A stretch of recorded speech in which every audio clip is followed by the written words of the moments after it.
Hello, I'm Elliott Heap, I'm an enduro racer, and today I'm going to be showing you how to get better at these horrible, rooty, slippy, greasy, just a mess really.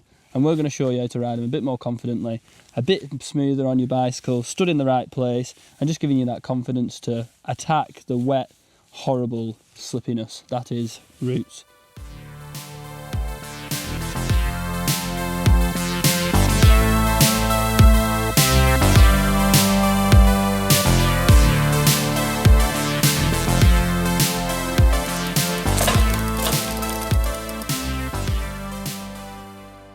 So here we are on today's Rooty section. It's long, it's straight, it's steep, it's full of leaves, full of wet, greasy, horrible mud. We're going to be looking at braking and basically trying to carry as much speed as we can out of that berm, which isn't ideal. It's got a big hole in it, but let's hit it anyway. Here we have a few different routes, A, B and C. So obviously, if every time you're hitting a route, if you're hitting it square on, so for example, if you're hitting this route and you're going that way, this route isn't going to do anything. It's going to feel more like a bump than it is anything else. It's not going to drag your tyres either direction or anything like that. You don't really have to worry about it too much. The only thing you're going to have to think about is actually braking on this slippy surface, but you're only going to be touching it for a split second. It's not going to do that much damage.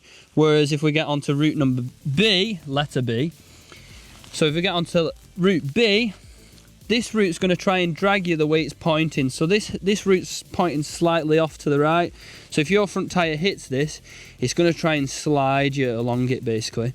So these are the routes you kind of want to avoid. If you're hitting these ones, you're hitting them for not even 0.1 of a second, depending on how fast you're going. If you're hitting these ones, your tyre's going to ride along it for a lot longer period of time.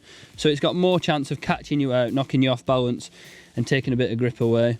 Whereas this one, route C, this one's going to try and drag you into the middle of the track. So if I'm coming down this way, straight into this route, it's going to try and drag me along that way. That's the way my tyre's going to slide, because that's the way it's pointing. It's angled that way. So when your tyre hits it, you can almost predict what your bike's going to do before it happens. So obviously hitting route square on ideally is what we're going to be trying to do. But if that's not an option, you've got to try and read the track. So like I've just said, this route's pointing this way, so expect your bike to slide that way. And if it doesn't, you're already in the right position anyway. So just have a little bit of confidence, try and work out which way your bike's going to move off each route. And 9 times out of 10, like I say, it's going to slide a little bit, but it's not going to be enough to catch you out. Confidence is going to be key. So stood in the middle of your bike, chin over your stem, elbows out nice and wide, and you just want to be ploughing through if you can. Don't be touching your brakes on these really off camber ones.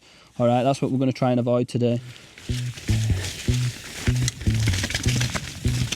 So when we do have to roll over routes like this, like I say, we're going to be off the brakes if we can. All right, confidence, speed is your friend, because obviously if I roll over the routes at this speed at half a mile an hour, my tyre's spending so much time on these routes, and obviously if I put weight on that now, it's going to try and slide that way. Even just a little bit, that's enough to knock you a little bit offline, knock your confidence a little bit, stuff like that. So what we're going to do is, speed is your friend 100% with routes.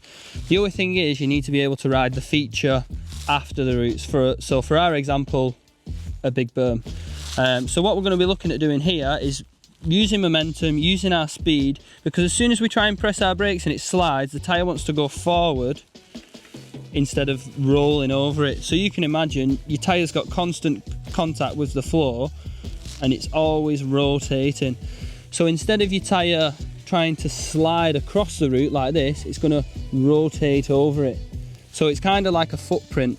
If you run down a hill instead of trying to walk, usually you'll have more chance running as fast as you can without slowing down than what you will walking. The only issue is at some point you will have to stop for something. Exactly the same principle here. So here we are looking down our routes. So obviously we're going to be coming down the hill. Braking, like we say, it is a bit of a no-go. If you do have to use your brakes in some circumstances, what you want to do is you want to try and use them both together, and don't on and off, don't feather as everyone calls it. Just hold your brakes nice and evenly, and that's just enough. So as if you're braking for for a corner in a car and the road's slippy, you're going to be braking as lightly as you can, just enough to slow you down to get around that corner. Exactly the same principle here. Even if you have to picture it as a big ice sheet, so you can visualize where you have to brake, then that's great. But in terms of this Rooty section here, personally I won't have to brake because I can hit that berm really hard, and that can do all my braking and all my direction change for me without having to rely on too much grip from the tyres. I can just hit it hard, get in and get out.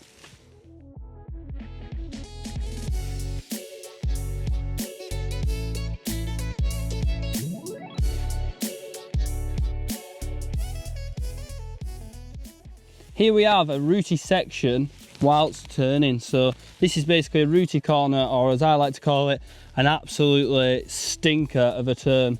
This is absolute filth. It's awful. You've got all the crucial points where you're going to be turning in. There's roots everywhere, and basically all I'm doing when I'm coming in is I'm braking way before the turn. I'm rolling in at a comfortable speed, and basically I'm just trying to get to this dirt patch here. So this patch here, there's lots of grip where I can do all my turning here, and then you'll see from the video I kind of come in, my bike bounces and I bounce out again. It's just because I'm really pushing my tyres into the floor here, which means I'm going to have loads of grip, and I've not really got that much time to do all my turning.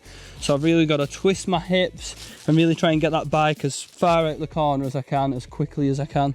But yeah, coming in, smooth on the brakes if you are braking. So you see my back wheel's locked up ever so slightly, but every time it hits the floor, it's rolling through.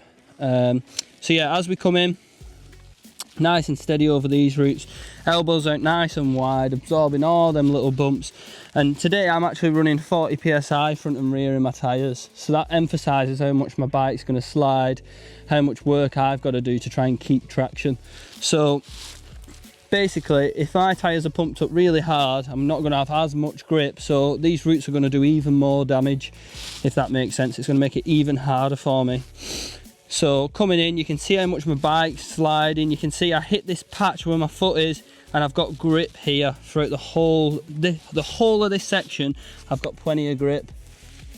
So a summary of that, so to go over all that, when you're approaching a Rooty corner, you need to be in the middle of your bike. That's where both tyres are going to have the most amount of grip, and your suspension is going to work its best. We're going to come in nice and lightly on the brakes, try and scrub off as much speed as you can. Aim for the grippiest part of the turn if you can. So don't worry about what your bike does here. As long as you get to this patch and you can point the right way and you're still looking around the corner, 9 times out of 10 we're going to be fine. So like I say, even if your bike's sliding a little bit, don't worry about it. As long as you're still going the right direction, that's all that matters. Pro tip: when you're coming into the turn, look round the corner. So no matter what your bike's doing, forget about it. It's wobbling around underneath you, it doesn't matter. As long as you're looking the right way, the majority of the time it'll get you around. So just give that a try when you're out on the tracks and you're approaching a Rooty corner, even just an ordinary corner, bit of mud on, look round your turns.